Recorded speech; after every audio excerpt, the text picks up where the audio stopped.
hump day. I hope you guys are having an amazing week so far, and happy new month. Welcome to the month of June.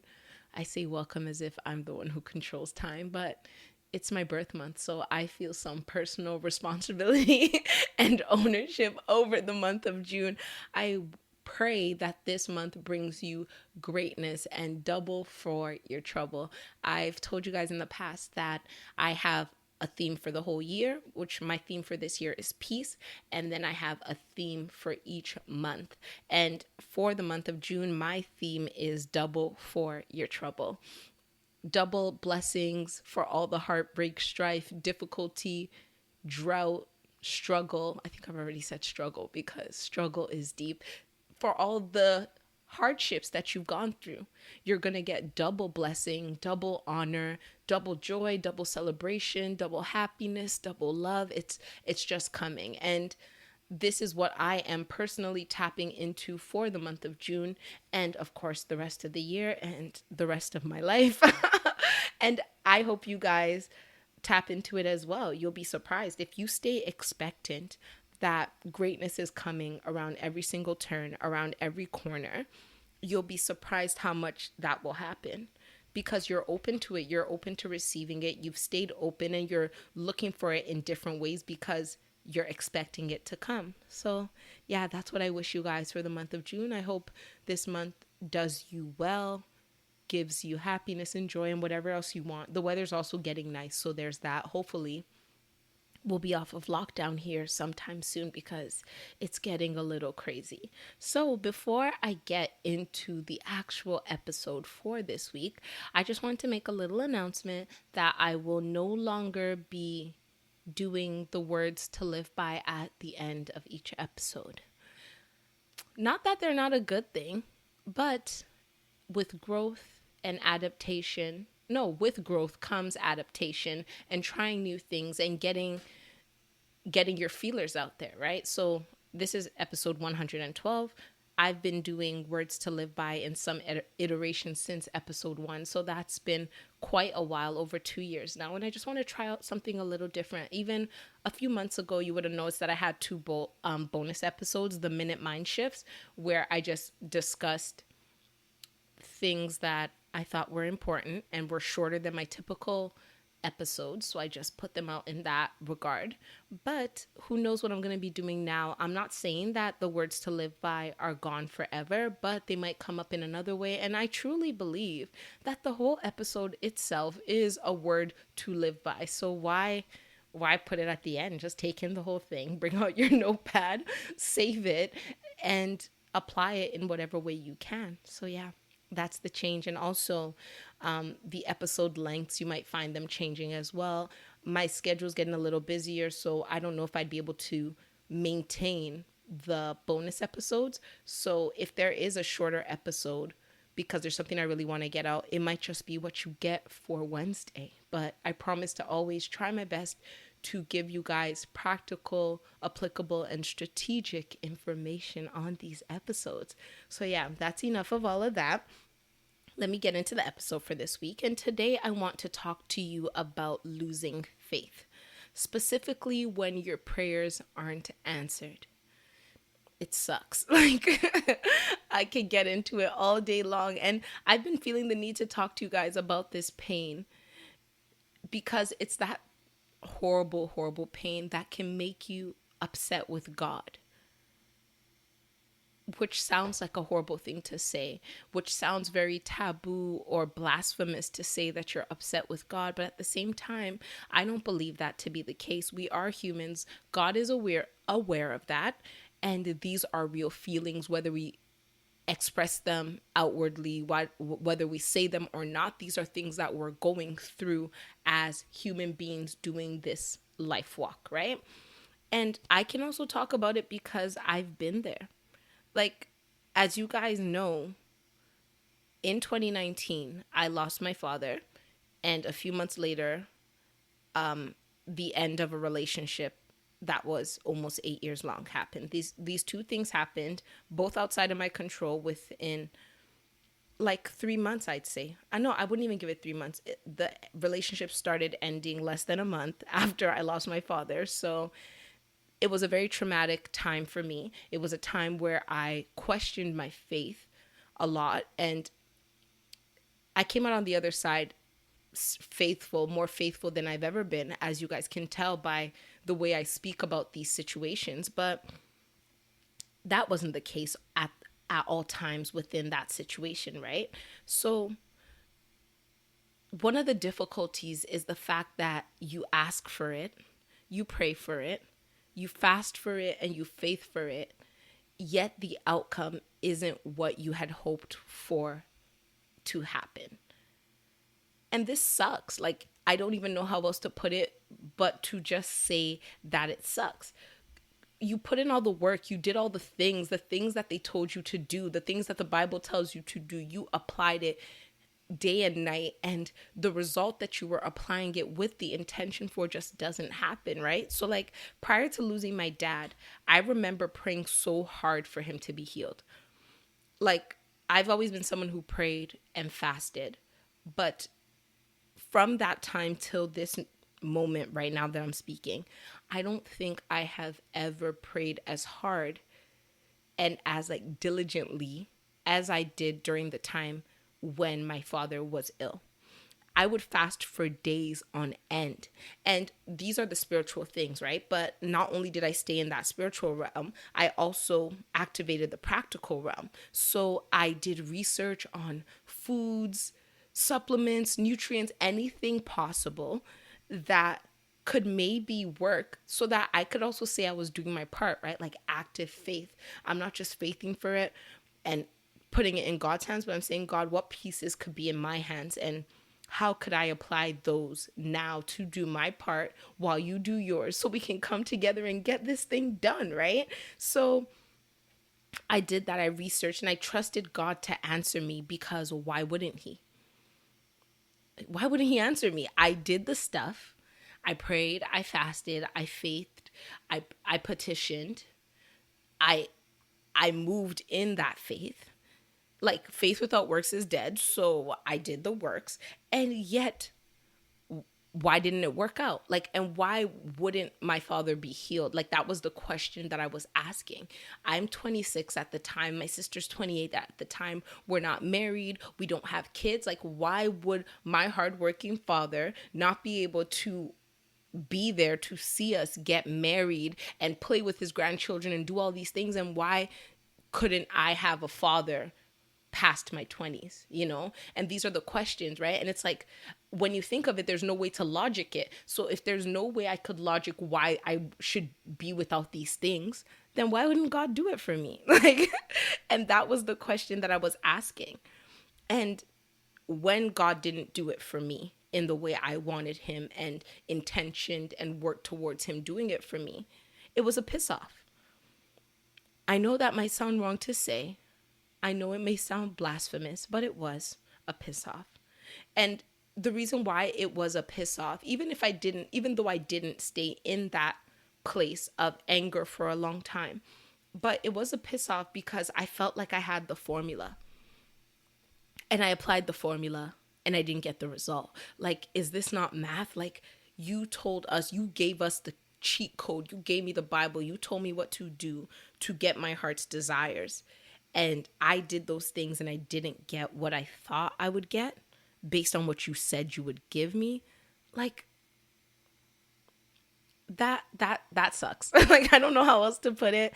It really sucks. And if we take away the analogy of losing my father and slide in the analogy of the end of a long-term breakup, there's another aspect of it that really, I would say, upset me in the losing of that. And it's that part of security. Like, when you're in a situation where you've already thanked God for giving you something, and now you're in the resting phase where it's like, okay, I'm in a relationship. This relationship has been going on for a long time. So my next expectations is things like marriage, kids, and perceived happily ever after because we've been in the thick of this, right? Oh my gosh. in the thick of it. I'm on TikTok way too much.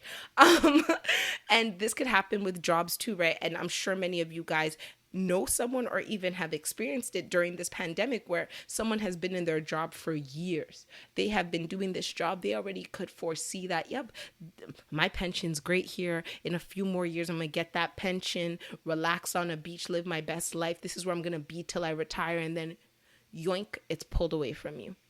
And now you're unemployed because they're like, yeah, you've been with us for 15 years, but right now, the economy, we have to slow things down, or we have to even shut down our whole operation, right?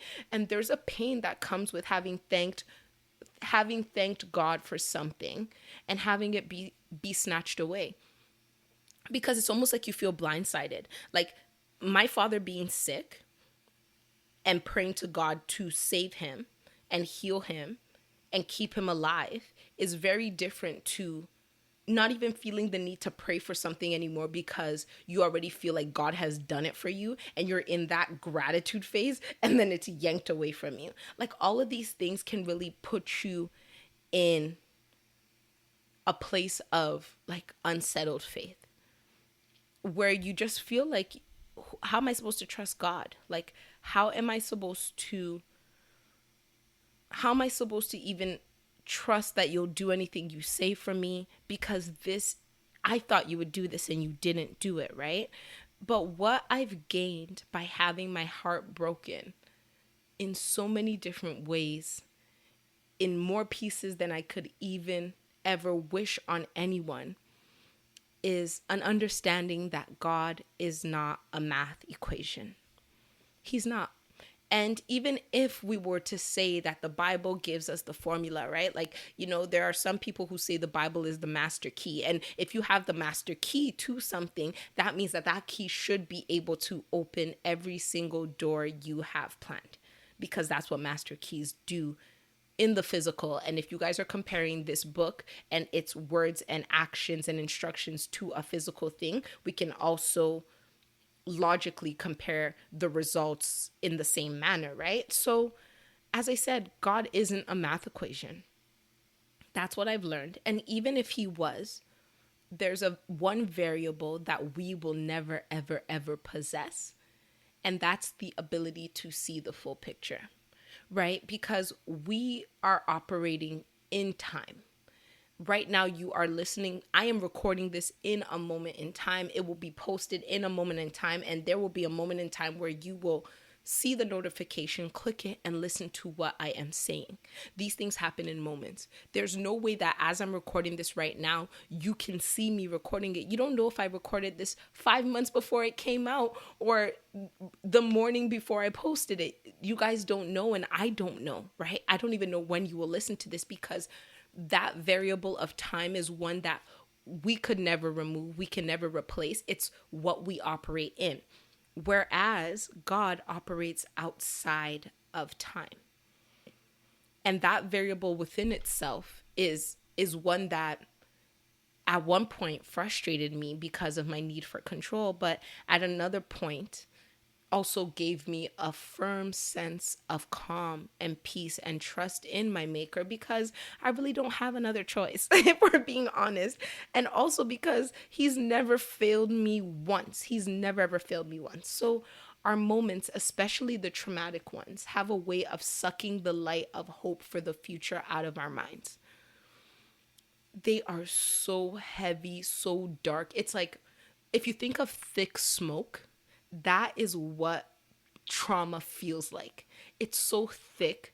It's so thick that even if there was light, you can't see through it. You can't walk through it. It's choking you while it's there. And even if there's greater things outside the window on the other side, you're surrounded by it. So you can't even see or conceptualize the fact that things could be better on the other side. It sucks the hope and the joy out of you, as I said, right? We can't see past it. And I get it. I've felt this. As you guys know, you guys just know my 2019 story. That's not the only story. That's just the story that really catapulted me into everything that I am and everything that I do now. But like, of course, there's been many more traumas prior to that and since then. And I get it and I felt it. But what I also know, as much as I know this type of pain, is one certain scripture. And that scripture is Romans 8:28. All things work for the good of those who love him, who have been called according to his purpose. And I'm sure if you're a Christian, you've heard this many times, like, all things work together for my good, all things work together for my good, all things work together for my good. And what does that mean? It's nice to say it when you're looking, when things are happy, when you've met that person and love is love is thick and everything is sweet. It's good to say all things work together for my good. But how does that apply to you when things are not as good? How does that apply when you've prayed for something, you faithed for something, you fasted for something, and it doesn't go the way you had intentioned it to go? How does that work, you know?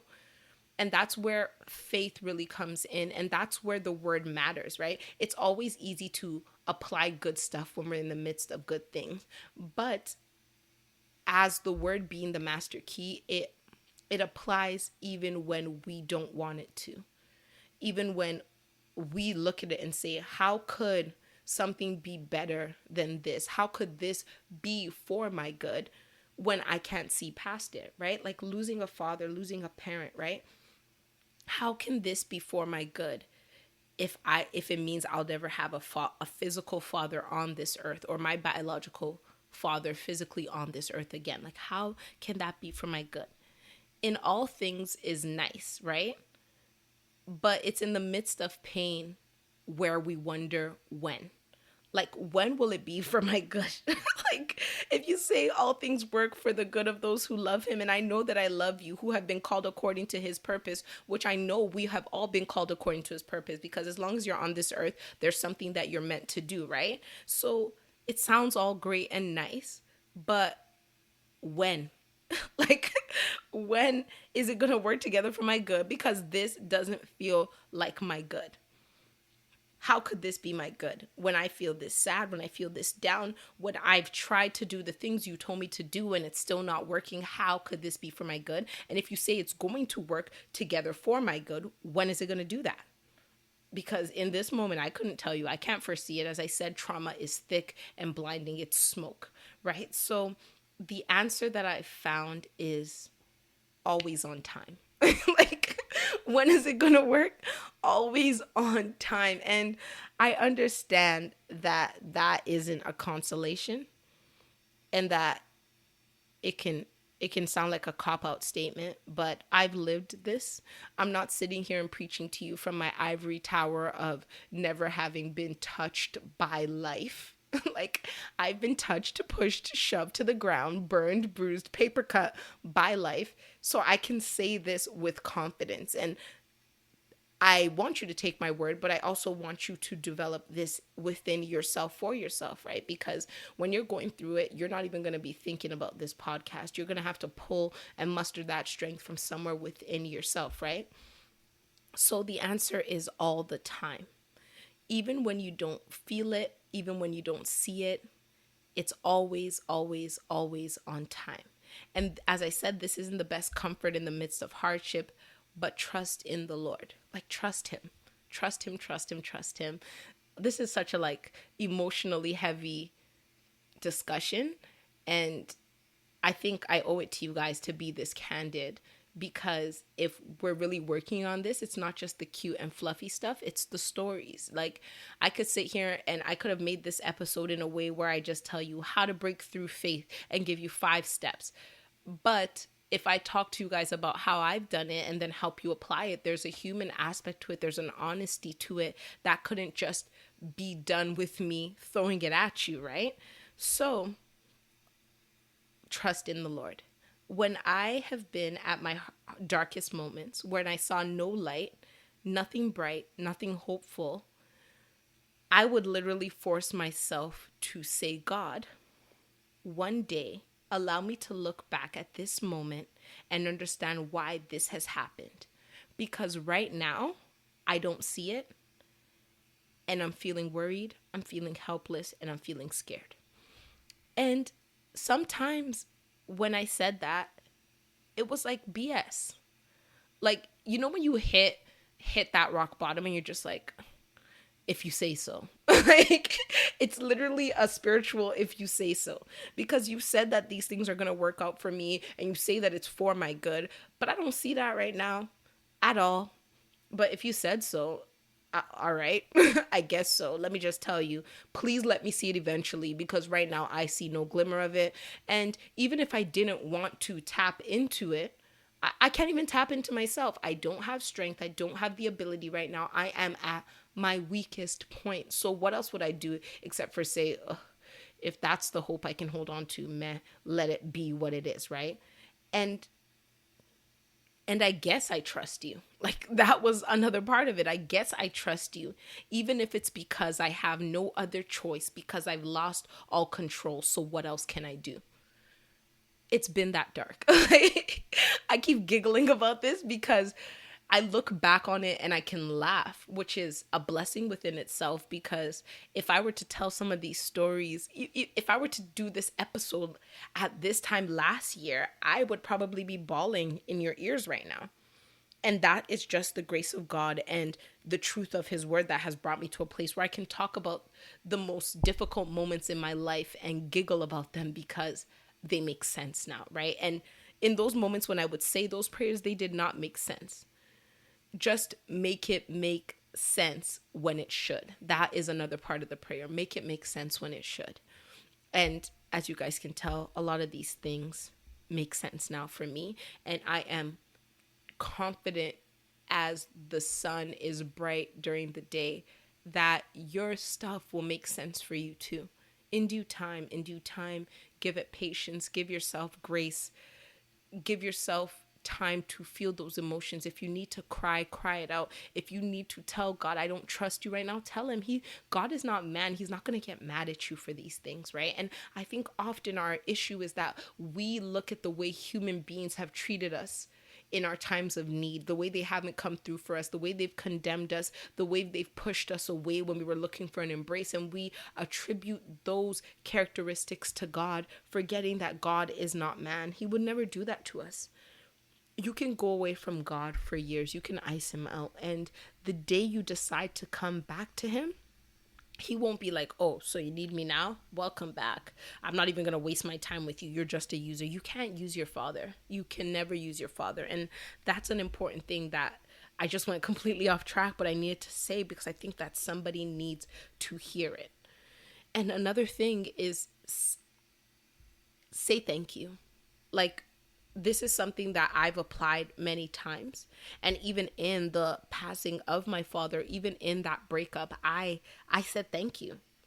And that's probably the hardest and sometimes not fully sincere thing to do. But it's that whole faith it till you make it type of action.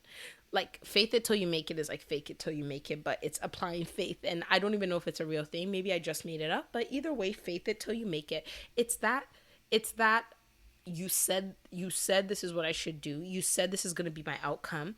I can't believe in myself right now, and I might as well believe in you. So I'm going to thank you in advance because you're going to make this make sense. And when you do, I'm going to finally realize why I had thanked you, right? When I lost my dad and I was on my way to the hospital, I was frozen, like completely frozen. I was at work. I got the call from the hospital telling me to come in. And you know, if they're calling you at like 11 during the day, even though you were there the night before, telling you to come in with this like super somber voice, there is a reason behind it, right? So I hopped in a taxi, the first one at the side of the street, and I booked it down there. And on my way, I was completely frozen. Completely frozen. And I remember saying, thank you, Lord, because you know why. And it was tough. Like, I'm never going to sit here and deny the fact that it was tough. It was ridiculously tough. It was painful, but I had nothing else. And I didn't want my parent to suffer. I don't want anybody to suffer. And I know God doesn't want us to suffer either.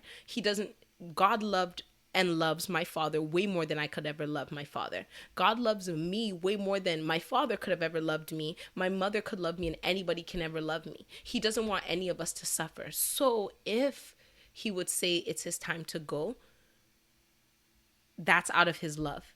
And if this is the void that I'm going to have in my life, it will be filled because that's also a part of his love, right? He doesn't choose. And because he's outside of time, he sees how everything is going to work out. I had nothing more to lean on during this time than God's track record. And for those of you guys who are going through a faith stumble or a faith shift or a faith crisis, right? Like whatever you want to call it, you just don't know what's happening with how you're feeling and your trust towards God, your trust towards yourself. Lean on God's track record. I don't know what else to tell you. Look at every other thing in your life that you thought you wouldn't make it through. Every other thing you thought would destroy you. Every other, this is the worst day of my life that you've ever had. I don't know how I'm going to recover from this that you ever had. I don't know where to go. I don't know what to do. I feel so lost. I feel so scared. Like, this is the worst day ever. I don't know how I'm going to survive it. And the fact that you are here listening to me speak right now shows that you've survived it. Maybe not in the way you had thought it to go, maybe not in the way you had hoped it to go, intentioned it to go, faithed it to go, fasted it to go, prayed it to go, but it worked out for you. Like, I'm looking back on my life and I cannot see one thing that I thought would destroy me that has successfully destroyed me. Because if it had, I wouldn't be here talking to you guys. And there have been things, and as we move forward, I'll try to add a little bit more storytelling into these episodes to let you know a little bit more about me and how I'm able to apply, or how I'm even still working on applying the things that I tell you to do, right? It's a process. I understand that. But it's a worthy one to work through honestly. It's a worthy one to work through honestly. And the reason why I say honestly is because when we lose our faith in God, when we're upset with God, when things don't go the way we want, there's a part of us that has shame about it, right? Like, you know, when I said that it's a piss off and I was saying that it's blasphemous, it's because a part of my mind when I was saying that out loud was like, hey, don't say that. That's wrong. Do not say that. But it's the truth, right? And if we are hiding in these pleasantries and in this facade of this is how I should be, this is what a good Christian is, when our feelings and what we're feeling on the inside is completely opposite, we are doing ourselves a major disservice, a major one. And this is part of the reason why I created the mind, spirit, and body exercise. Like, I've spoken about this before, and it's in the link. It is a practical journaling exercise.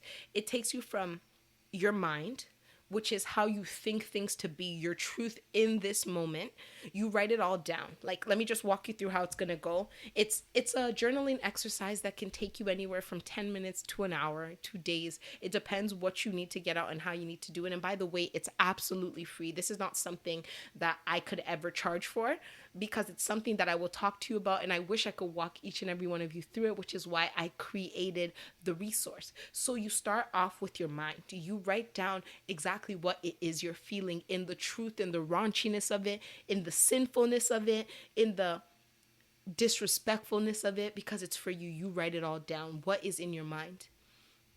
Be honest, be raw, be inappropriate. If you need to swear on those pieces of paper, I promise you God's not judging you, because when you're swearing in your mind anyway, he hears you. This is working towards the greater good, right? So the first thing you do is you start off with the mind, you write all of that out. The next thing you do is you decide what you want to replace those thoughts with. And you write those down as well. You write them down, you copy them down, you jot them down, and from there you go on to the spirit. Because in order to solidify your mind, you got to follow it up with faith. So this is where you search for word to match what you want to replace. Match it up, match it up, match it up. There are so many resources: Bible Gateway, the Bible app, your physical Bible, Google, my best friend, and everything else. And you write out replacements. You write out things that are going to help solidify the foundation that you're trying to build. And after that, you move into the body, which is where you take actions in line with who you want to be and who you believe is possible based on faith, because you're tapping into all three of them, because that's what you need, right? Like those times when I was telling you that I would say to God, God, I do not see it, but I trust your word and help me make it make sense. That was me changing my mind, right? And I activated that with faith because of that scripture of all things work together for my good. And I moved my body in whatever ways were necessary. I took actions towards whatever it is I believe to be the truth, because that's how you do a full body experience. Because a lot of times people want us to say, people will say these scriptures at you.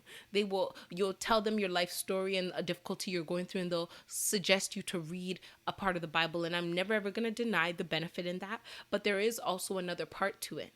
Do you believe what you're reading, or are you just saying it because that's the script?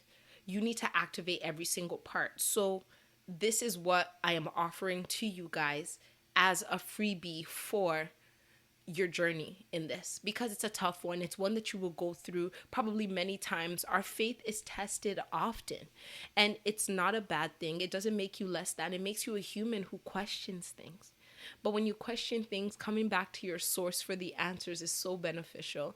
And sometimes it's hard to get there. Sometimes we don't know exactly when or where or how to start. So that is why I am offering you this journaling exercise. The link is in my show notes. All you got to do is give me your name and your email, and you will receive the link absolutely immediately, and also sent to your email. So this is the end of this episode for this week. I really hope that it helped you. I hope that for those of you who are still struggling, that you find that peace. And if you want to talk, please reach out.